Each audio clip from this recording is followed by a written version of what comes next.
எல்லாரும் எப்படி இருக்கேன்? இன்னைக்கு ஈவினிங் ஸ்நாக்ஸ் குணுக்கு பண்ணலான் இருக்கேன். சாயங்காலம் பேரன் காலேஜ்லேருந்து வந்தான்னா சாப்பிட்றதுக்கு கொஞ்சம் ஒரு ஸ்நாக்ஸ் மாதிரி கொடுத்துட்டு ஒரு காஃபியோ டீயோ கொடுத்தான்னா அதுக்கப்புறம் டின்னர் ஏதோ ஒன்று சாப்பிட்டுக்கலாம். அவள் இல்லாமல் ஆஃபீஸ்லேருந்து வந்தால் சாப்பிடுவா, புள்ள மாட்டு பண்ணலான்னு குணுக்கு சரின்னு ஊற வச்சுருக்கேன்.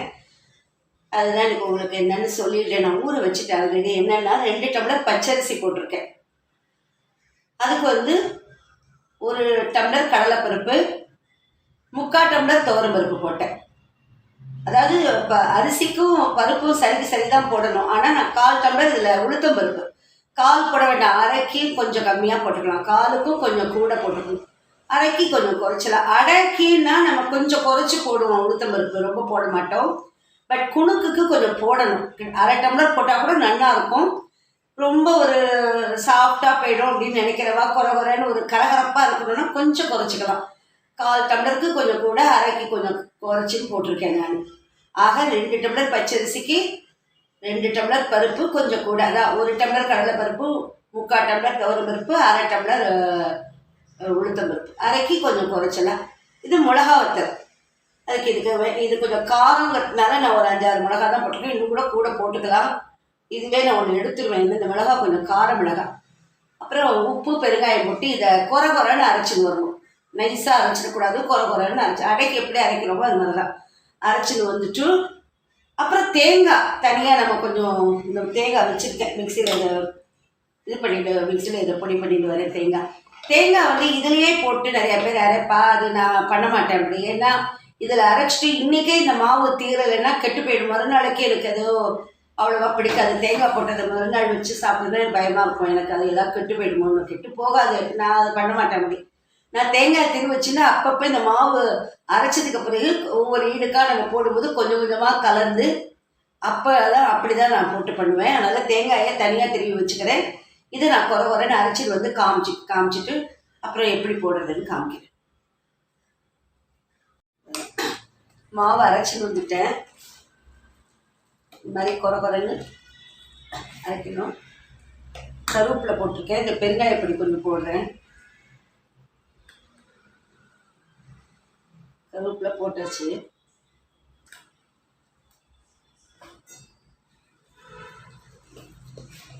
நல்லா ஒத்த மாதிரி கலந்து விட்டு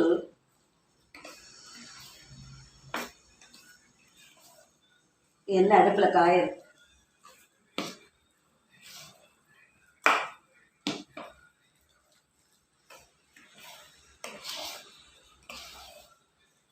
இது என்ன பண்ணலாம், நம்ம கொஞ்சம் எடுத்து வச்சுக்கலாம். எடுத்து வச்சுட்டு கொஞ்சமாக எடுத்துட்டு ஃபஸ்ட்டு கொஞ்சம் வேணுங்கிறத போட்டுக்கிறதுக்கு எடுத்துட்டு, ஏன்னா தேங்காய் மொத்தத்துலையும் போட முடியாது. அதனால்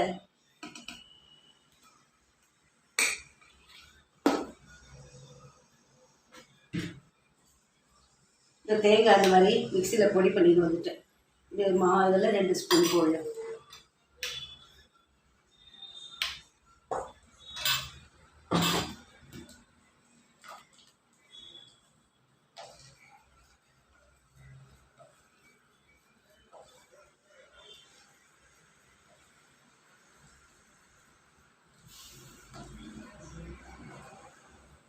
இந்த சப்போஸ் இந்த மாவு மீந்துச்சுன்னா, இன்னைக்கு போட்டுட்டு மாவு மீதி இருந்ததுன்னா மறுநாள் குணுக்கு போர் அடிச்சதுன்னா நம்ம தோசையாவோ அடையாவோ வறுத்து தண்ணி கலந்து வறுத்து சாப்பிட்டுக்கலாம், நல்லா இருக்கும்.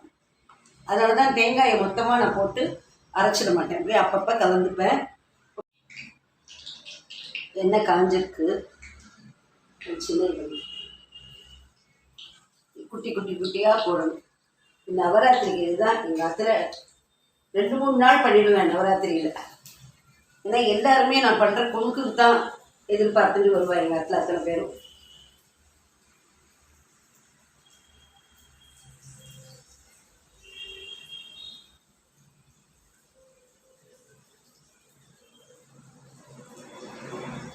இந்த நான் சொன்ன இந்த திட்டத்திலேயே போடுங்க. 2 டம்ளர் நைவேத்தியத்துக்குன்னா பச்சரிசி போடணும். நைவேத்தியம் பண்ணலை அப்படின்னா புழுங்கலரிசி கூட போட்டுக்கலாம். நம்ம நான் ஆனால் இன்னைக்கு பச்சரிசி தான் போட்டேன். புழுங்கலரிசிலையும் பண்ணாலும் நல்லா தான் இருக்கும். 2 டம்ளர் அரிசினா 1 டம்ளர் நான் கடலைப்பருப்பு போட்டிருக்கேன், 3/4 டம்ளர் துவரம்பருப்பு போட்டேன், 1/2 டம்ளர் உளுத்தம்பருப்பு கொஞ்சம் குறைச்சி போட்டேன். 2.25 மொத்தம் பருப்பு போடாமல் 2.25க்கு கொஞ்சம் கம்மியாக போட்டேன்.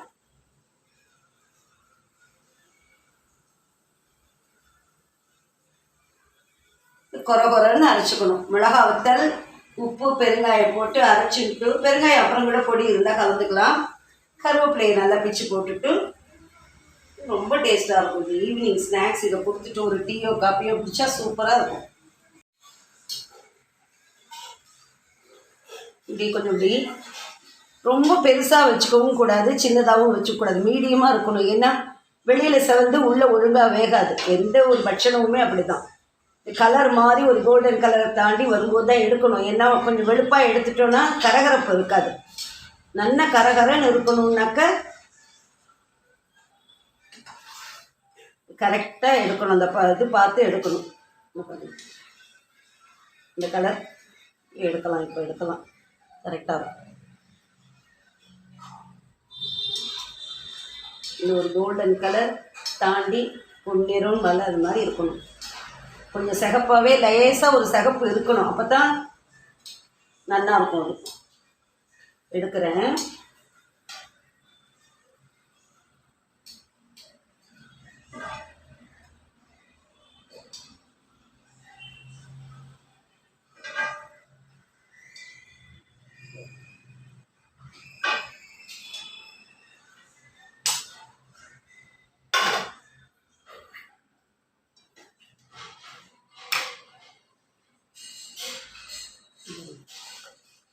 நல்லா இருக்கா? பார்க்கறதுக்கு சூப்பராக இருக்கு.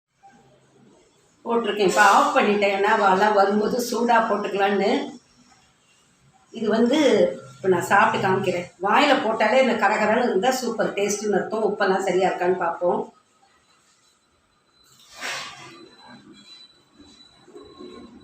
இந்த கரகரப்பு இருக்கணும்.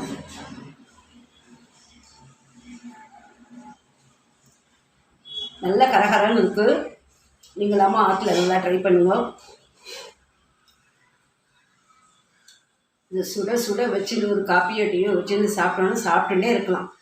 கொடுத்துட்டே இருந்தால் சாப்பிட்டுட்டே இருக்கலாம். அந்த மாதிரி ஒரு அருமையான ஸ்நாக்ஸ் ஈவினிங்க்கு இது. எல்லோரும் ஆற்றுல ட்ரை பண்ணுங்க. நான் இன்னொரு வீடியோவில் சந்திக்கிறேன்.